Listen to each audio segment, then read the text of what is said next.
شروع کرتا ہوں اللہ کے نام سے جو بڑا مہربان اور نہایت رحم کرنے والا ہے۔ حضرت ابو ہریرہ رضی اللہ تعالیٰ عنہ سے مروی ہے کہ نبی صلی اللہ علیہ وآلہ وسلم نے فرمایا، اللہ کے کچھ فرشتے زمین میں گھومتے پھرتے ہیں، لوگوں کا حساب لکھنے والوں کے علاوہ اور اہل ذکر کو تلاش کرتے ہیں۔ جب وہ ایسے لوگوں کو دیکھتے ہیں جو اللہ کا ذکر کر رہے ہوتے ہیں تو ایک دوسرے کو پکارتے ہیں، آؤ اپنے مطلوب کی طرف۔ وہ ان کے پاس آتے ہیں اور انہیں آسمان دنیا تک ڈھانپ لیتے ہیں، پھر اختتام پر واپس جاتے ہیں تو اللہ تعالیٰ فرماتا ہے، تم نے میرے بندوں کو کس حال میں چھوڑا؟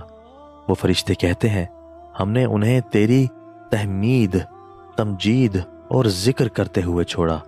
اللہ تعالیٰ فرماتا ہے، کیا انہوں نے مجھے دیکھا ہے؟ فرشتے کہتے ہیں، نہیں۔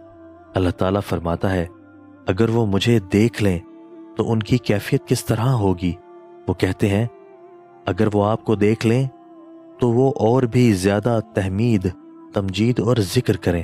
اللہ تعالیٰ فرماتا ہے، وہ کون سی چیز مانگ رہے تھے؟ وہ کہتے ہیں کہ وہ جنت مانگ رہے تھے۔ اللہ تعالیٰ فرماتا ہے، کیا انہوں نے اسے دیکھا ہے؟ وہ کہتے ہیں، نہیں۔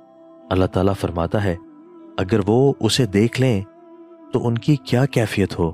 فرشتے کہتے ہیں، اگر وہ اسے دیکھ لیں تو اس کی اور زیادہ حرص کریں اور اسے اور زیادہ شدت سے طلب کریں۔ اللہ تعالیٰ فرماتا ہے، وہ کس چیز سے پناہ مانگ رہے تھے؟ وہ کہتے ہیں، آگ سے۔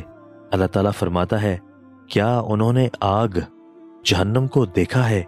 فرشتے کہتے ہیں، نہیں۔ اللہ تعالیٰ فرماتا ہے، اگر وہ آگ کو دیکھ لیں تو ان کی کیا کیفیت ہوگی؟ فرشتے کہتے ہیں، اگر وہ آگ دیکھ لیں تو اس سے بھی زیادہ بچنے کی کوشش کریں اور اس سے بھی زیادہ خوف کھائیں۔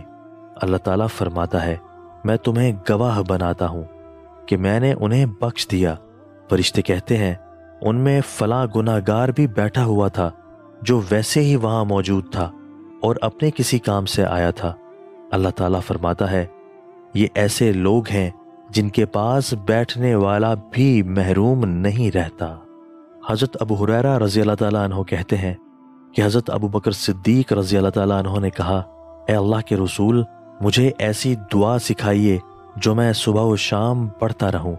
آپ صلی اللہ علیہ وآلہ وسلم نے فرمایا، کہو، اے اللہ، غیب اور حاضر کو جاننے والے، آسمان اور زمین کو پیدا کرنے والے، ہر چیز کے رب اور مالک، میں گواہی دیتا ہوں کہ تو ہی سچا معبود ہے۔ میں اپنے نفس کے شر، شیطان کے شر اور شرک سے تیری پناہ میں آتا ہوں۔ صبح شام اور رات سوتے وقت یہ کلمات کہو۔ دوستو، اللہ تعالی ہمیں ان احادیث مبارکہ پر عمل کرنے اور اپنی زندگیوں کو سنوارنے کی توفیق عطا فرمائے۔